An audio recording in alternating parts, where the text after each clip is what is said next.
So just a tutorial on how you could use Desmos to determine angular headings for a Sphero robot.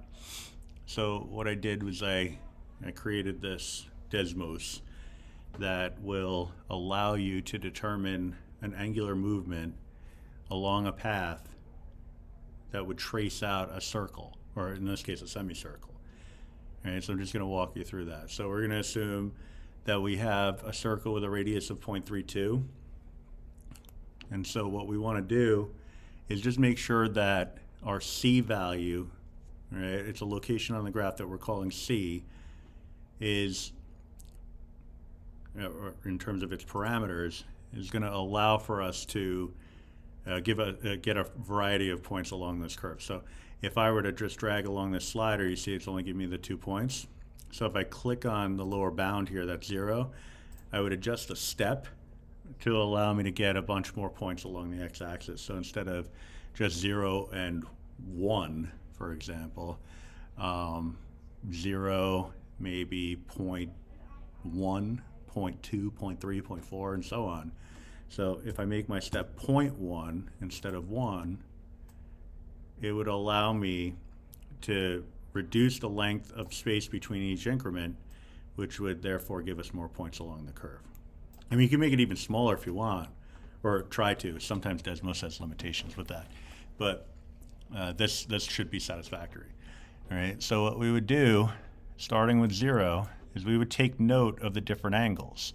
All right, so this is telling me that at this location, I would want to have a heading of 0 degrees. So what I would do is I would tell my Sphero robot to roll at 0 degrees for some specified speed. Let's call it 20. All right, so it's purely for academic purposes. So I was just putting that value in as a placeholder. And let's say we're doing that for a quarter of a second, 0.25. All right. I don't want to trash it. What are you doing? Okay. So right click or control click to duplicate it, because I'm going to create another block based off of the next value along this slider. All right. So the next value has a measure of about 47, so I'd pop that in there. So dragging can be a little tricky to actually get it to land on the number that you want. Oh, okay, of course on the first try I get it, but sometimes it isn't. I'll show you how to handle that in a sec. So the next one is, let's say, around 68. I'm going to duplicate this pair of blocks. It'll give me another pair of blocks. Makes life easier. But if you can't get your arrow to land on the angle that you want, just type it in. Click on the number and type it in. So 68. 86.4. It's close enough to 90 that I'm just going to call it 90. And then tweak it as needed. All right. So I'm going to duplicate this again so I get some more blocks out of this. I'm going to reduce the size of my screen a little bit so I can see it. All right, the next one along the lines here would be 105. So back arrow, 105, type it in. Next one along the lines here would be 125-ish. Well, 124, but I'll go to 125, the more convenient value. Then the next one along the lines would be 151, I'll say 150.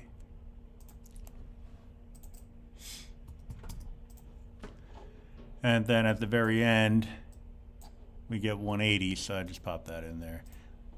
That one I'll just drag, because it locks in at the darker angles here. So like the darker shade of blue, I suppose, is the best way that I can think of to say it. So link this all up, and that'll give us a nice movement. All right. So then what I would want to be thinking about is, well, do I want to complete the whole circle?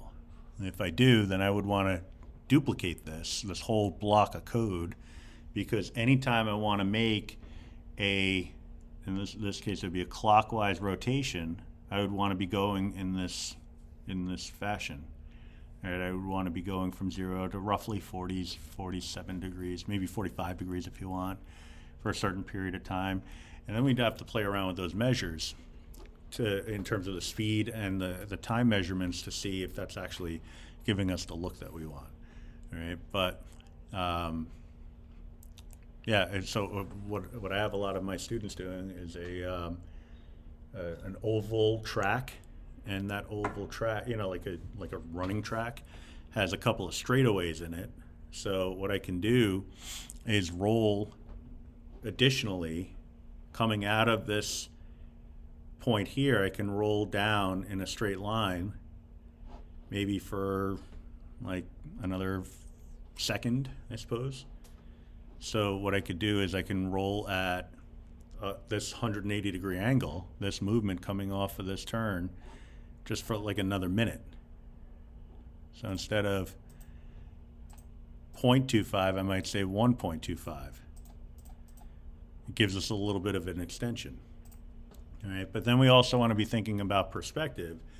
If I do that, coming out of this turn, let's say I want to complete the loop. So let's say I have, and I'm just kind of gesturing with my mouse here, but if I follow this turn here, let's say I'm starting at this location. All right, ignore this. That just got a little crazy.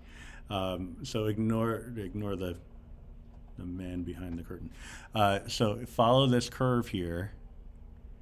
You come out at 180 degrees.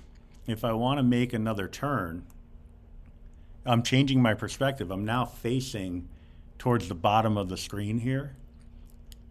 So if I want to actually make another turn, it's actually going to be the same turn as this.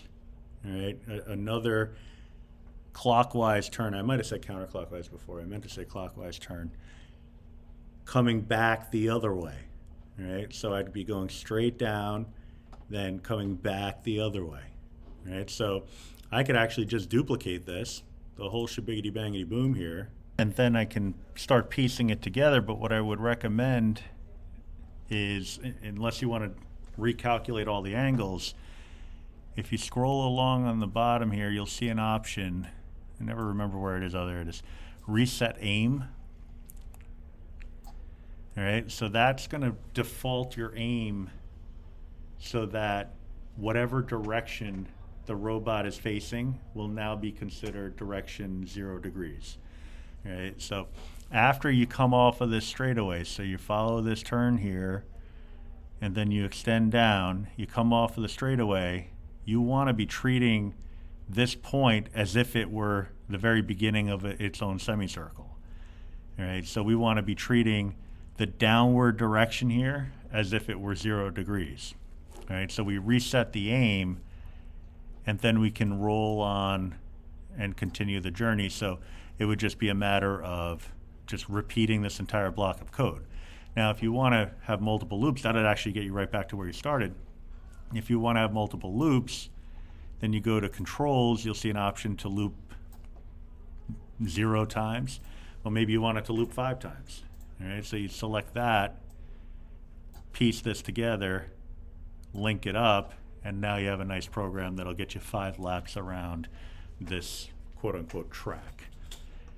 All right, so if you produce this and connect it to a robot, it should do the trick. You might have to tweak it to get it to go a certain distance at a certain speed, but you should have the makings of something that would go through that oval type path.